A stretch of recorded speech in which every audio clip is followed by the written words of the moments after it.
Father, thank you so much for the mercies that you've given us.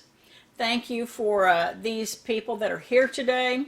Thank you for their hands and feet that do your work in different ways. And Father, I pray for good health. I pray for healing for those that have had surgeries this past week, and I pray for quick healing for them. Father, I pray for those that haven't had surgery yet. Give them a safe, clean surgery and a healing surgery. And Father, thank you so much for the mercy that you gave the country when the storm was turned another direction. And Father, I pray for those that are facing storms right now. Guide us and lead us in everything we do and say. And Father, thank you so much for your word that will be shared today. In Jesus' name we pray. Amen. Is there a storm in the Gulf? Yep. And next to Florida again. Okay. I'll get my notes on this pad here. Well, hi! Okay. Last week we finished chapter 2. We're going to be on page 37. Liberation from loneliness. So, we've got some readings to do in here, and there will be some scriptures. Linda, who the writer says was raised in a farmhouse during the Great Depression. She had poverty and polio and dust storms and tornadoes and crop failures. That's what her upbringing was. And a German battlefield took her brother. Cancer took her mother. And Linda learned that all there was to know about saying goodbye. Now, she did have a fresh beginning when she married, and she had a little church that she went to, and she and her husband enjoyed life together. But Linda had to say goodbye to her husband because of the Korean conflict, and she was lonely again. She had to say goodbye to her father and father-in-law who died, but Richard came home. Maybe they were going to have some good times now and get children, but there were eventually children. She found out contentment. However, as the kids grew up, they made poor decisions. Did you ever have that? Yeah. Yes, And the children went through some rough divorces and custody battles, and she still thought, well, why am I still facing this? And then I look over and I see this book right here. The Bible study that the ladies are going to be doing is Job. If anybody had trials and tribulations, it was the man Job. He and his wife faced horrible tribulations. Now, when Linda's husband got Lou Gehrig's disease, which you all know is a horrible, debilitating disease, Linda didn't know if she had strength for this. We all know you do. God gives us strength. I was reading this past week about a man who was a veteran, and like other people do, he was being delivered meals, and he had a man that would deliver meals to him each week. And the man found out from him that he was going to move. He was going to sell all of his possessions and move into an assisted living. Well, where are you moving to? Now, we're talking about a man that lives here in the Midwest. I'm moving to Florida. How are you going to move? You are in a wheelchair. And he said, well, I'm going to rent a trailer, and I'm going to load it up, and I'm going to move myself and drive myself to Florida. And the man who was delivering the meals looked at him and said, you can't do that. You can't do that. The man's children were saying, You can't do that. You cannot get a trailer and drive yourself all the way to Florida by yourself. Well, guess what this man did? He took off for 3 weeks, and he helped the man pack his stuff into a trailer, and he drove him for 4 days to Florida, unpacked him into his assisted living home, and left him there. Some of us see servanthood differently. We won't let somebody be lonely. And he stayed there with him until he was ready for him to go. Because you know, sometimes when you move into these assisted livings or these rest homes, it's a horrible adjustment and it's hard. It's hard. You have new surroundings, you have new people, and the man said, I'm going to stay with you until you feel comfortable, then I'll go back. Now that's a friend. That's a servant. That's what we are to be doing, watching for situations like that. Beth was impulsive, and she never anticipated that she would turn into an alcoholic. She had 2 failed marriages. She was a single mother with, get this, 6 kids. 6! She had to make quick decisions. It was hard for her to manage that household. She couldn't afford to be selective about her decisions. She had to make them so quick. She became an endless soap opera. The men that came to her used her and departed, and she saw a pattern everywhere she turned. Wasn't God with her? Wasn't He promising to take care of her? Where is He? She was looking for God's grace and mercy. That's when a miracle happened. God answered her prayer. She had a mother and some loving sisters who patiently interceded for her because of God. And He became very real to Beth. God did.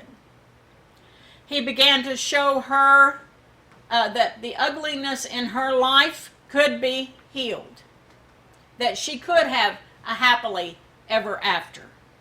And some people are just wishing for that each and every day. I just want a happy day.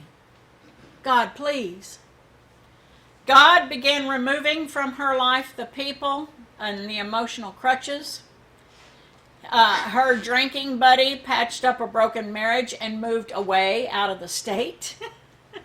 See God coming in here? God became her best friend. She leaned on other people's support.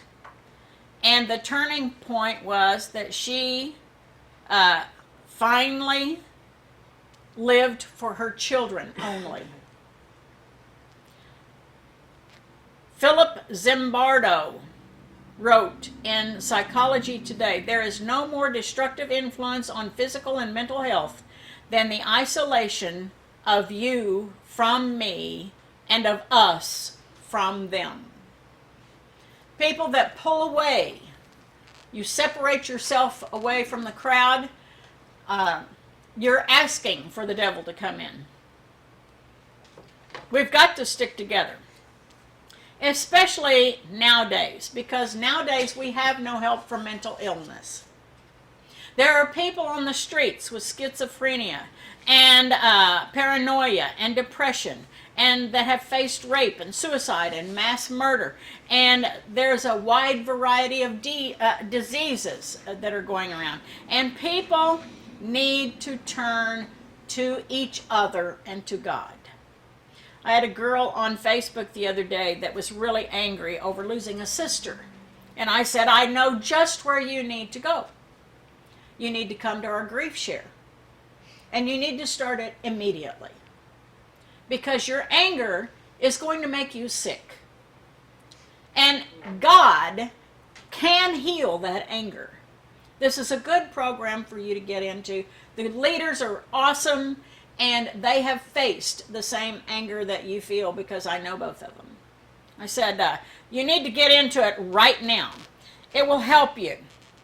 Max Lucado wrote that sleeps but rests not, loved but was loved not, tried to please but pleased not, died as she lived, alone. That was an epitaph on a gravestone that he passed while he was walking one day. And he said, that's a sad tale of someone's life. I need to write about this, the loneliness. He says, what breaks your heart? When we get old, society is not kind. Young people are not kind. Still, young people still open the door for me. And I make sure that I tell them, thank you, thank you. I open the door for people. Do I expect anything? No. But I know what it's like. There are people with walkers. There are people with wheelchairs. There are people who are walking slowly with canes. There are people who are stooped and bent over. And I see them each and every day, and I think, oh, but for the grace of God. Society needs to take care of each other. That's why we are here. In our church, we had a family that had a deaf person in it. Do you remember? And they were the most precious family. Blessed. Oh, I was so blessed to get to know them and love them. And I was thinking, many times I would sit at a meal with them. Many times I would sit in church with them. Many times I would be at a social gathering here or some activity for the kids, and I would think, that is such a lonely spot to not be able to hear, because you are isolated from other people. Now, he happened to be able to be a very good lip reader, so you couldn't slip anything past him. And he was a card when you got to know him. But isolation, think of people that can't see, people that can't hear, people that lose. All of a sudden, they were active one day and a stroke hit them. They're not active anymore. Well, what happened to Susie? What happened to Johnny? What happened to them? Well, they had a stroke. And they're isolated now. How do we handle these unwanted things, such as memory loss? That's embarrassing. Oh, yeah.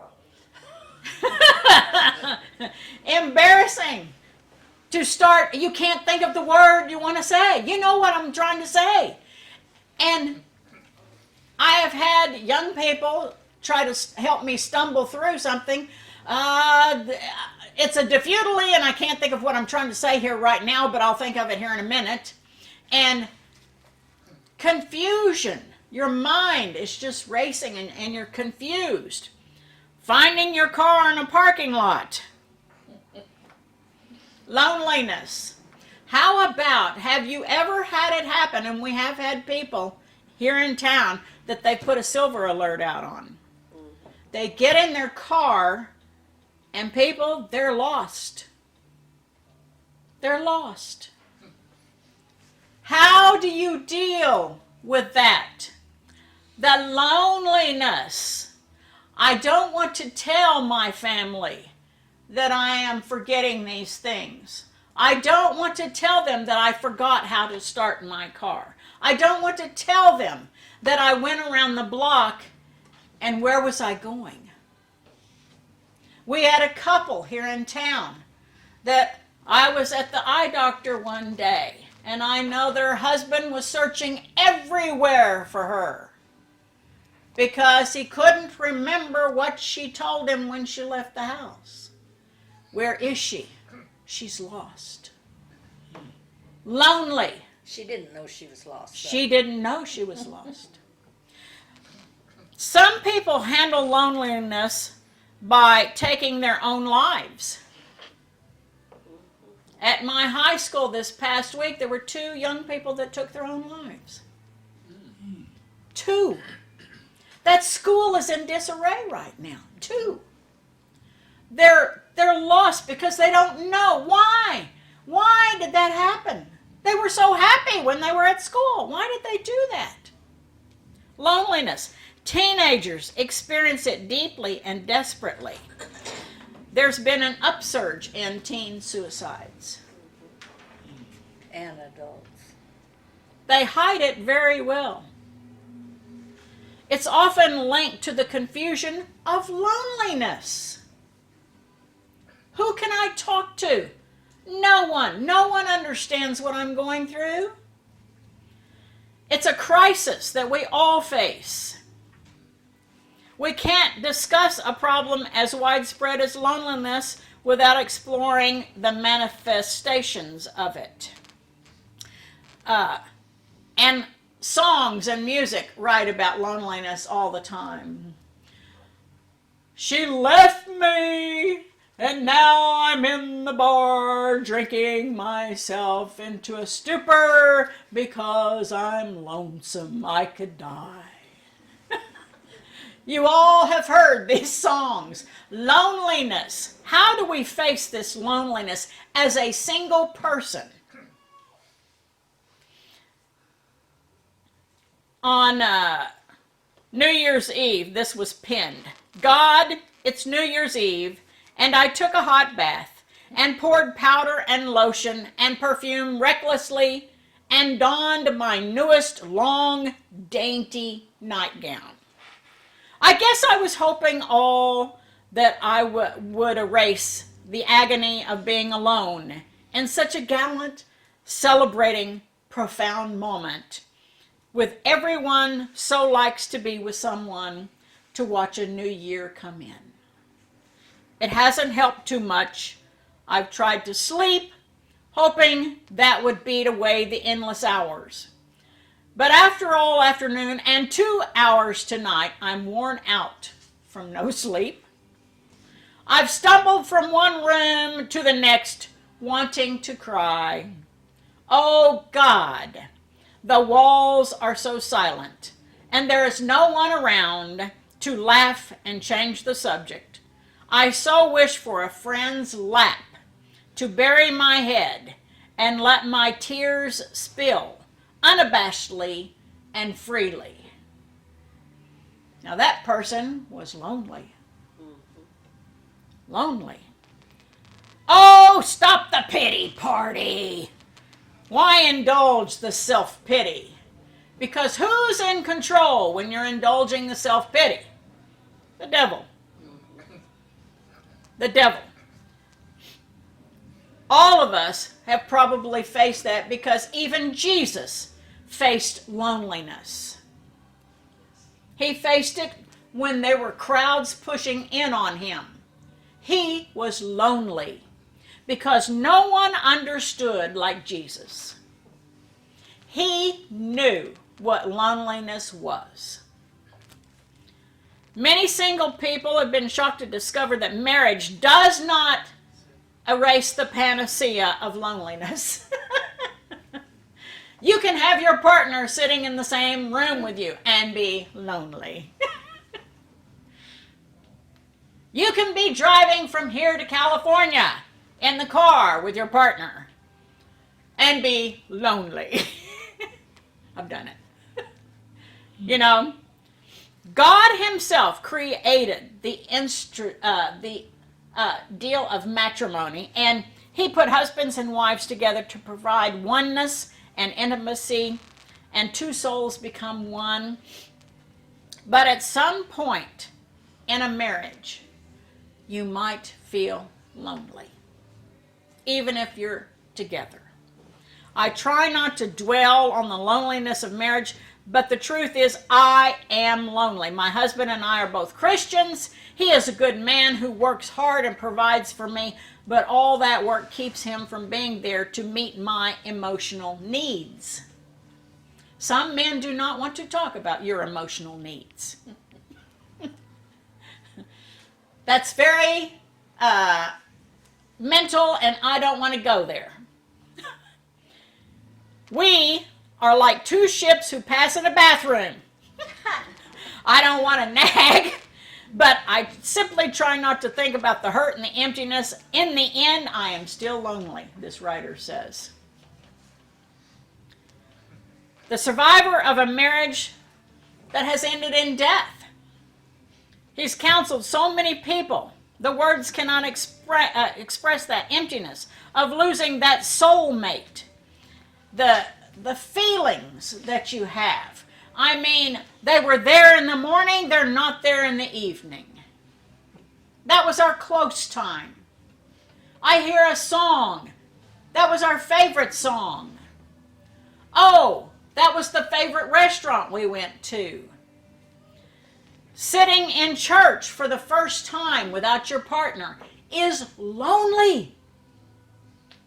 It's lonely. And I hear that it's very hard to come. It says, your spouse has truly become a part of you, and now that part is gone. There's no healing for that part that's gone. It's a big wound. Or an experience of divorce. Not only are they gone, they're alive, you still see them, but you're not a part of them anymore. The lonely survivor is left in chaos and loss. There are byproducts of divorce, such as you lose friends, you might lose a church, you lose friendships. People treat you differently. And there is bitterness, and there is loneliness, and there is sometimes hatred. Every day, percentages increase in assisted living centers, and they're getting more crowded all the time. Every one of us is growing older, each hour, each minute. I can feel it some days. And retirement. Be prepared for retirement and have something to do when you retire. The first 2 weeks was fun. After the first 2 weeks, I was looking around. Now what? Now what? I have to do something each and every day because God is not through with me. What can I do next? I know many people who are caring for children and grandchildren. And great-grandchildren. And great-grandchildren. And they are aging each and every day simultaneously. They have acute attention spans that are growing shorter and shorter and shorter. And the lives of these children they're seeing are so different than when we were raising our children. A different world. They've discovered what a wonderful gift they have, but how difficult it is to find a day that when no one will need us anymore. Think of the people whose children have moved away and left, and they are lonely. Lonely. It's a wonderful gift to be needed. You remember your accomplishments and your respect that you used to have. The house was filled with noise and friends and family. And you've seen your kids, their friends, their spouses move away. The golden years weren't supposed to be like this. They're supposed to have luster. The Bible speaks of gray hair as a crown to be honored. And the community will give you respect It's not a mark of obsolescence to be scorned. Some lonely seniors find themselves wondering, why am I still here? I'll never forget a letter he got. Loneliness is not forever. The man wrote, "It was when the lights went out and the room was suddenly plunged into darkness that the awful awareness came. The traffic of the hospital went on like an uncontrolled fever outside my door. But inside that room, it became still, so still that you could sense, even believe, that the walls were moving and the room was becoming smaller. I was never a lonely person up until then, but now I knew what it was. My family had gone home together to that familiar safe place, but I was here alone, isolated, facing the uncertainties of what hospitals mean." That's lonely, surrounded by people. The world has a few courageous souls who are willing to lay everything before God, their time, their work, their home, like Marcia, and take care of others, never thinking of herself. You and I often go about our lives without stopping to give some people a thought or a prayer or a blessing. A man or a woman serves God in an alien culture, struggling with language and customs and loneliness. When somebody comes to mind, and I've got to this more and more and more since I have Facebook and people are text messaging now and instant messaging, I send them a thought. I just thought of you. Your name came to mind. I just wanted you to know I said a small prayer for you for comfort and peace today. All of us need that. It's just a little reminder. You're not out there by yourself. I'd love to show you my letters from missionary friends who describe an experience being disconnected. They're connected to a higher purpose. God has a special reward for them, but in here and now, it can be very lonely to be in a foreign country away and be a leader there. Think of Moses, surrounded by thousands of people, and he was lonely. He was at the top. He was beneath the heavy burden of getting those people through that desert. The one who walks in front must turn his back on those who walk behind him.